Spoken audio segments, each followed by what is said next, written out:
तो आज के इस चैप्टर में हम राजपूत वंश का रिवीजन करेंगे, जो कि हमारा प्राचीन भारतीय इतिहास का अंतिम चैप्टर होने वाला है।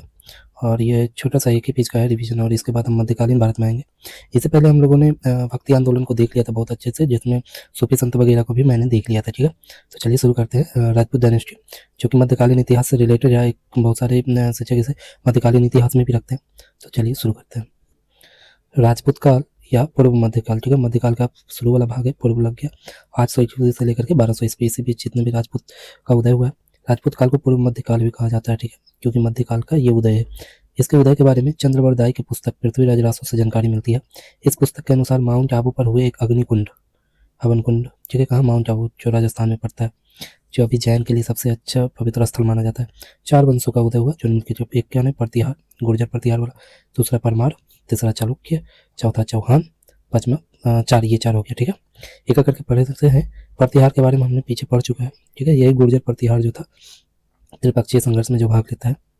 दूसरा है हमारा परमार वंश। ठीक है, इसको पढ़ते हैं।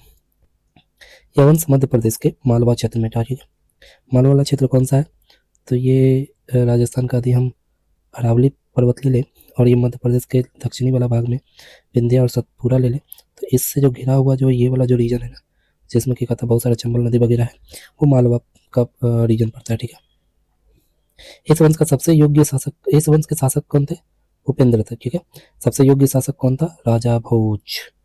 ठीक है, बहुत इंपॉर्टेंट है।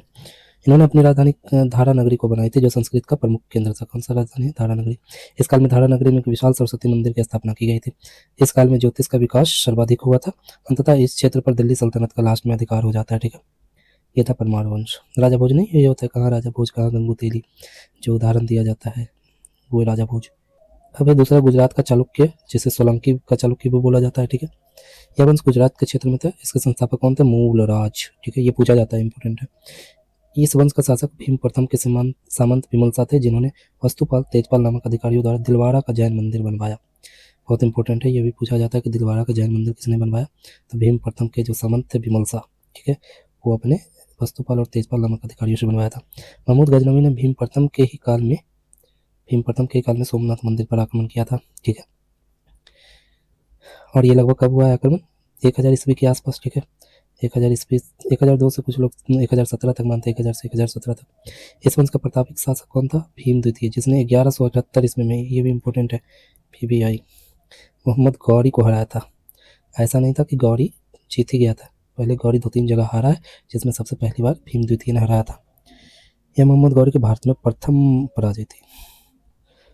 और इसका अंत कैसे होता है, इस पर भी दिल्ली सल्तनत का अधिकार हो जाता है लास्ट में। अब आते हैं चौहान वंश पे, चौहान या चौहान वंश। ठीक है, इस वंश का उदय जंगल देश में हुआ, जिसे बाद में सपाद लक्ष्य 1.25 लाख गांव कहा गया। इसकी राजधानी कहाँ थी, अहि छत्रपुर। इस वंश के संस्थापक कौन थे, वासुदेव सिंह राज जिसे कहते हैं। इस वंश के सबसे योग्य शासक कौन थे, और हुनुराज, जिनके दरबार में संस्कृत के विद्वान विग्रह राज चतुर्थ विशलदेव जिसे कहते हैं, ठीक है, ये रहते थे, जिन्होंने हरिकेली नामक संस्कृत ग्रंथ लिखा है। हरिकेली, मैंने इसका भी एक वीडियो बना रखा है अलग से ग्रंथ का, वहाँ भी मैंने मेंशन किया है हरिकेली के बारे में। इस वंश के अगले शासक कौन थे, पृथ्वीराज तृतीय चौहान। ठीक है, पृथ्वीराज चौहान थे, जो पृथ्वीराज चौहान एक्चुअली वो तृतीय थे, इसीलिए यहाँ तृतीय लगा। इन्हें राम पिथौरा भी कहा जाता है, और इन्हीं के नाम पे इन्होंने पिथौरागढ़, जो अभी दिल्ली कहलाता है, उसकी स्थापना की। इनके पिता सोमेश्वर तथा माता का नाम कौन क्या था, संरक्षिका कर्पूरी देवी थी। वो संरक्षिका माता थी, नाम था कर्पूरी देवी, जो त्रिपुरी के कलचूरी राजा अचल राज की पुत्री थी। ठीक है, पृथ्वीराज तृतीय के दरबार में जानक, चंद्रवरदाई, विश्वरूप, भागेश्वर, जनार्दन, विद्यापति गौड़, आशाधर, पृथ्वी भट्ट आदि विद्वान रहते थे। ठीक है, चंद्रवरदाई ने पृथ्वीराज रासो नामक ग्रंथ की रचना की है। ठीक है, इंपॉर्टेंट है ये।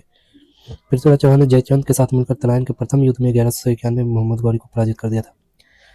और क्या किया था, जयचंद की बेटी संयोगिता का अपहरण, मतलब उस समय उठा लिया था, प्रेम था इसका, और एक तरफा नहीं था, संयोगिता का भी प्रेम था, जिसके कारण जयचंद जो था वो एक दूसरे के विरोधी हो गए, जयचंद और पृथ्वीराज। और जयचंद ने मोहम्मद गौरी से मिलकर तराइन के दूसरे युद्ध में पृथ्वीराज चौहान की हत्या कर दी।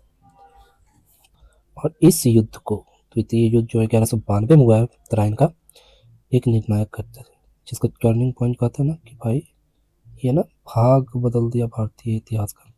आज जितना भी इस्लाम का विकास यदि भारत में है, तो इस घटना के बाद ही हुआ है। इस घटना के बाद सल्तनत काल आता है, इसके बाद मुगल काल आता है, जिसने इस्लामीकरण लगभग मतलब देश में मतलब ये जो गंगा जमुनी वाला तहजीब वाला जो था ना हम लोग का जो अभी है वो इसी घटना के बाद हो गया। पृथ्वीराज तृतीय तराइन के युद्ध में नाट्यरंभा नामक घोड़ा, ठीक है, और राम प्रसाद नामक हाथी पर सवार था। 1194 में गौरी ने चंदावर के युद्ध में जयचंद को भी मारकर हत्या कर दी, ठीक है, हरा दिया। ये इंपॉर्टेंट, ये पूछा जाता है चंदावर का युद्ध कब हुआ, 1194। गौरी के गुलाम कुतुबुद्दीन ऐबक ने दिल्ली तथा अजमेर पर आक्रमण करके चौहानों की सत्ता का अंत कर दिया। कौन? गौरी कुतुबुद्दीन ऐबक। एक नोट करने वाली बात है कि चंदेल के शासक थे परमर्दी देव चंदेल, ठीक है। इन्होंने पृथ्वीराज चौहान के सेनापति अल्लाह को पराजित किया था, ठीक है।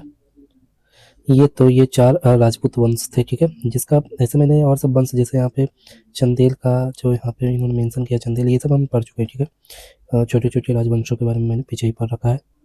तो ये राजपूत वंश जो भी था इसका समाप्त हो गया, इसका रिवीजन। अगला वीडियो से हम चलेंगे मध्यकालीन इतिहास का चर्चा करेंगे, जिसमें आक्रमण से लेकर के जो पहले भी पढ़ चुके हैं, आक्रमण से लेकर के पूरा मध्यकालीन भारत को कवर करेंगे मुगल के अंत तक, ठीक है। धन्यवाद।